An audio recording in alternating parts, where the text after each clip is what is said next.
بڑی معذرت کے ساتھ ایک بات میں آپ کو بتاؤں جس کو فقی ابو اللیث سمرقندی رحمت اللہ علیہ نے اپنی کتاب میں لکھا ہے، ذرا دھیان سے سننا۔ آج ہم ہر سال عمرہ کے لیے جا رہے، اللہ مبارک کرے، حج کے لیے بھی جا رہے ہیں، مسجد کے متولی بھی بن گئے، 50,000 5-5 لاکھ مدرسوں کے اندر چندے بھی نکالے، بہت اچھی بات ہے، لیکن بہن کو حصہ نہیں دے رہے ہیں اور بہن بھانجوں سے لڑ رہے ہیں۔ آپ جانتے ہیں، آئیے ذرا سنیے اور دل کے کانوں سے سنیے، بہن کی حق تلفی کرنے کا انجام کیا ہے۔ میں نے حوالہ پڑھ دیا، جس کو رجوع کرنا اس طرف کرے، اور میں اس کو اپنے الفاظ کے جامع میں پڑھنے لگا ہوں۔ اللہ اکبر۔ آج جانتے ہیں شادی ہوتی ہے تو جہیز لوگ اس لیے بھی مانگ لیتے ہیں کہ یہ لوگ کے یہاں تو حصہ دینے کا رواج ہی نہیں ہے، حصہ ملے گا نہیں، اس لیے جتنی بھیک مانگنا ہے مانگ لو۔ اور آپ کو ایک بات بتاؤں، جب سے یہ جہیز مانگنے کا مطالبہ ہم نے شروع کیا ہے اور ہمارے سماج میں شروع ہوا ہے، ایک بات تو آپ کو بتاؤں، ہمارے مذہب میں تو کفن مانگنے کی بھی اجازت نہیں ہے۔ توجہ کریں، ہمارے مذہب میں تو کفن مانگنے کی بھی اجازت نہیں ہے۔ آخر وہ کون سے سنی اور کیسے مسلمان ہے کہ جو جہیز مانگنے کے لیے نکلے ہیں؟ ہمارے مذہب کا حال تو یہ ہے، اگر ایک چادر پرانی گھر میں پڑی ہوئی ہے اور اللہ اکبر باپ مر گیا ہے تو اسلامی غیرت کہتی ہے 3 مسنون کفن کی ضرورت نہیں ہے۔ اگر ایک ہی پرانی چادر تیرے پاس موجود ہے تو اپنی غیرت کا سودا کسی کے دروازے پہ مت کرنا، ایک ہی چادر میں لپیٹ کر غیرت کے ساتھ اپنے باپ کو دفن کر دینا۔ اب بھی تجھے بھیک مانگنے کی اجازت نہیں۔ جس مذہب میں باپ کے کفن کے لیے بھیک مانگنے کی اجازت نہ ہو، ایک کپڑا موجود ہوتے ہوئے، کفایت کا کپڑا موجود ہوتے ہوئے، اس مذہب کے اندر آخر جہیز مانگنے کی اجازت کیسے ہو سکتی ہے؟ اس مذہب کے اندر کار مانگنے کی اجازت کیسے ہو سکتی ہے؟ اس مذہب کے اندر اللہ اکبر بائک مانگنے کی اجازت کیسے ہو سکتی ہے؟ اور یاد رکھنا، آج لوگ کہتے ہیں مولانا مسلمانوں کی بیٹیاں غیروں کے ساتھ بھاگ رہی ہے۔ آج لوگ کہتے ہیں مولانا مسلمانوں کی بیٹیاں غیروں کے ساتھ بھاگ رہی ہے، مسلمانوں کی بیٹیاں لوجوں میں بک رہی ہے، مسلمانوں کی بیٹیاں سگنلوں پہ برقع پہن کے بھیک مانگ رہی ہے۔ میں پوچھتا ہوں ذمہ دار کون ہے؟ بڑی معذرت کے ساتھ جویا کہ غیرت مند مسلمانوں، اگر تمہارے دلوں میں عشق مصطفیٰ ہے، اگر تمہارے دلوں میں محبت رسول ہے، اگر تمہارے دلوں میں الفت رسول ہے، اس عشق مصطفیٰ کا واسطہ دے کر پوچھنا چاہتا ہوں، بیٹیاں لوجوں میں کیوں بک رہی ہے؟ بیٹیاں سگنلوں پہ بھیک کیوں مانگ رہی ہے؟ بیٹیاں مرتد کیوں ہو رہی ہے؟ اوروں کا ہاتھ پکڑ کر کیوں جا رہی ہے؟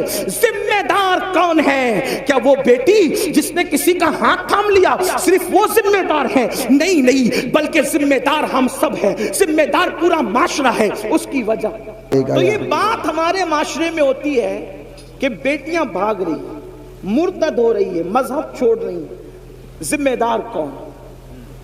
صرف وہ جانے والی بیٹیاں ذمہ دار نہیں ہیں، اس کے ذمہ دار ہم بھی ہیں، کیونکہ ہم نے شادی کے نام پر اتنی رسومات کو ایجاد کر دیا، اتنی رسومات کو ایجاد کیا کہ اب ہر کس و ناکس کے لیے شادی ممکن نہ رہی، شادی مشکل ہو گئی۔ جبکہ میرے اور تمہارے نبی صلی اللہ علیہ وآلہ وسلم نے فرمایا نکاح اتنا آسان کر دو کہ زنا کرنا مشکل ہو جائے۔ آپ کی توجہ، جس نبی کے کہنے پر کلمے کو تم نے سچا مانا، ہم نے سچا مانا، جس نبی کے کہنے پہ اللہ کو ایک مانا، جس نبی کے کہنے پہ قرآن کو اللہ کی کتاب مانا، جس نبی کے کہنے پر اللہ کا دین اسلام مانا، اسی نبی نے تو یہ بھی فرمایا نا کہ نکاح اتنا آسان کر دو کہ زنا کرنا مشکل ہو جائے۔ آپ سے پوچھتا ہوں، آج ہم نے زنا آسان کیا ہے، نکاح مشکل کیا ہے۔ ایک انسان 1000-2000 روپے میں زنا تو کر سکتا ہے، لیکن 1000-2000 میں نکاح نہیں کر سکتا، جبکہ اللہ کے رسول نے یہ فرمایا نکاح اتنا آسان کرو کہ زنا مشکل ہو جائے۔ ہم نے نکاح کو مشکل کیا۔ بڑی معذرت کے ساتھ سیرے کی رسم ہے، ہلدی کی رسم ہے، مہندیوں کی رسم ہے، یہ رسم ہے، جہیز کی رسم ہے، وہ رسم ہے، خدا جانے کتنی رسومات کو ایجاد کیا۔ آپ سے پوچھتا ہوں اسلام کا رسومات سے کیا تعلق ہے؟ اللہ اکبر۔ آج میں آپ کو بتاؤں ہمارے مذہب میں، توجہ کرنا، ہمارے مذہب میں نکاح اتنا آسان تھا، نکاح اتنا آسان تھا کہ جنگ کے میدان میں بھی نکاح ہو رہا تھا۔ حیرت کی بات یہ، جنگ کے میدان میں بھی نکاح ہو رہا تھا۔ آپ سے پوچھنا چاہتا ہوں، اور جنگ کے میدان میں جس کا نکاح ہوا وہ کوئی اور ہستی نہیں. آپ سوچتے ہوں گے کہ کسی ایرے گہرے کا نکاح جنگ کے میدان میں ارجنٹ ہو گیا. آپ یہ بھی سوچتے ہوں گے، کیونکہ سوچ پر کسی کی پابندی نہیں. لیکن میں آپ کو بتانا چاہتا ہوں علماء کی موجودگی میں، اللہ کی کائنات میں جو سب سے بڑی ہستی ہے ان کے برابر کوئی نہیں ہو سکتا. موسیٰ و عیسیٰ، داؤد و ابراہیم، اسماعیل علیہ السلام، یہ سب کے سب جس کے پیچھے مقتدی بن کر کے کھڑے ہیں وہ محمد رسول اللہ کا نکاح خیبر کے جنگ کے میدان میں ہوتا ہوا نظر آ رہا ہے. آپ سے پوچھنا چاہتا ہوں کیا حضرت صفیہ کے ساتھ میدان جنگ کے اندر رسول اللہ کا نکاح نہ ہوا؟ اور پھر اتنی سادگی سے ہوا کہ صحابہ میں اختلاف ہو گیا کہ حضور نے صفیہ سے نکاح کیا یا نہیں کیا. علماء جانتے ہیں میں کوئی نئی بات نہیں کر رہا ہوں، لیکن توجہ کرو، سال بھر پہلے سے شادیوں کی رسموں کو رچانے والوں، معراج کے دولہا کا نکاح میدان میں ہو رہا ہے، اور اتنی سادگی سے ہو رہا ہے کہ صحابہ میں اختلاف ہوا نکاح ہوا یا نہیں ہوا.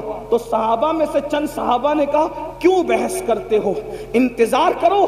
اگر رسول اللہ نے حضرت صفیہ کو پردہ کرا دیا تو سمجھ لینا کہ نکاح ہو گیا، اور اگر پردہ نہیں کرایا تو سمجھنا کہ نکاح نہیں ہوا. آپ سے پوچھنا چاہتا ہوں جب معراج کے دولہا کا نکاح اتنی سادگی سے ہوتا ہے تو تم کون اور تمہاری حیثیت کیا، ہم کون اور ہماری حیثیت کا. لیکن ظلم کا برا ہو، مسلمان کو نبی کی سنت کب یاد آتی ہے؟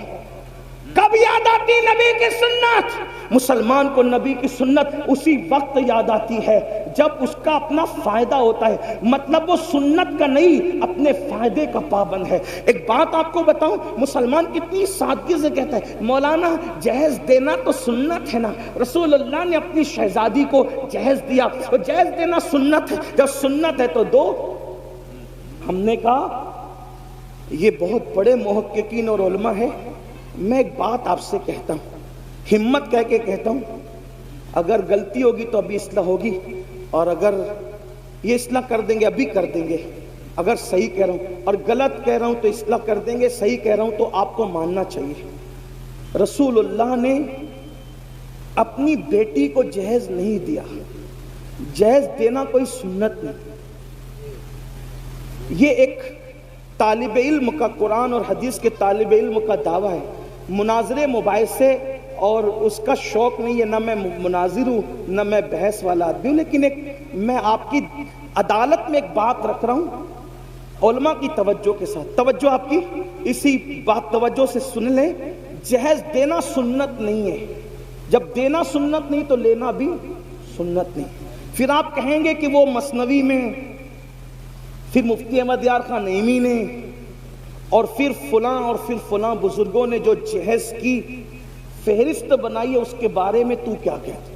میں کہتا ہوں وہ فہرست صحیح ہے، فہرست سے مجھے کوئی اختلاف نہیں، لیکن تھوڑا سمجھ میں ہمارے فیر ہو رہا ہے. کیا فیر ہو رہا ہے؟ ایک بات بتاؤں آپ کو دھیان سے، نہ جہیز دینا سنت نہ لینا سنت. یہ ایک سبق سنانے کی نیت سے عرض کر رہا ہوں. علامہ اللہ بخش صاحب اگر موجود ہیں، پیچھے ہے کیا؟ پشت پناہی کر رہے کیا؟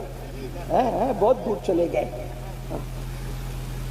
نہ دینا سنت نہ لینا سنت تو کافر. وہ فہرست میں نے کہا صحیح، مصنوی میں فہرست وہ بھی صحیح، مفتی احمد یار خان نعیمی نے بنائی وہ بھی صحیح. تو کافر میں نے کہا وہ بس سمجھ کا پھیر ہوا. اللہ کے رسول نے وہ جو جہیز دیا ہے، جہیز وہ سیدہ فاطمہ کو نہیں دیا، بلکہ وہ اپنے بھائی علی مرتضیٰ کو دیا. نمبر ایک سیدہ کو نہیں دیا، بیٹی کو نہیں دیا، بھائی کو دیا. اگر آپ بھی بھائی کے لیے لاکھوں خرچہ کرتے ہیں تو امین القادری تمہارا تلوہ چومنے کے لیے تیار ہے. حضور نے بیٹی کو نہیں دیا، اپنے بھائی کو دیا. داماد بھی نہیں کہہ رہا ہوں ورنہ کسی کو چور دروازے سے گھسنے کا راستہ ملے گا. بھائی کو دیا. اب بھائی کو کیوں دیا؟ اس لیے کہ حضرت ابو طالب کثیر العیال تھے، اور ان کی غربت کا احساس تھا رسول اللہ کو، تو فرمایا اپنے چچا عباس سے کہ تمہارے بھائی کثیر العیال ہیں تو ان کے کچھ بچے ہم اپنی ذمے پہ لے لیتے ہیں اور ان کی پرورش ہم کرتے ہیں۔ تو حضرت جعفر کو حضرت عباس نے لے لیا اور علی مرتضیٰ کو بچپن سے رسول اللہ نے اپنی پرورش میں لے لیا۔ تو گھر میں رسول اللہ نے رکھا، بچپن سے نبی نے پالا، نبی نے پلا، نبی نے بڑھایا، نبی نے پرورش کی۔ اب بتاؤ جس کے گھر میں علی بنے ہیں تو علی مرتضیٰ کا خود کا گھر نہیں تھا، اب شادیوں کے علی نئے گھر میں جا رہے ہیں، تو جس نے پالا تھا، جس نے پوسا تھا، جس نے بڑا کیا تھا، جس نے تربیت کی تھی، اگر بفرض محال علی مرتضیٰ کا نکاح سیدہ فاطمہ کے ساتھ نہ بھی ہوتا اور علی کا نکاح کسی اور کے ساتھ ہوتا تو بھی علی مرتضیٰ کا گھر سجانے کی ذمہ داری تو اسی کی تھی نا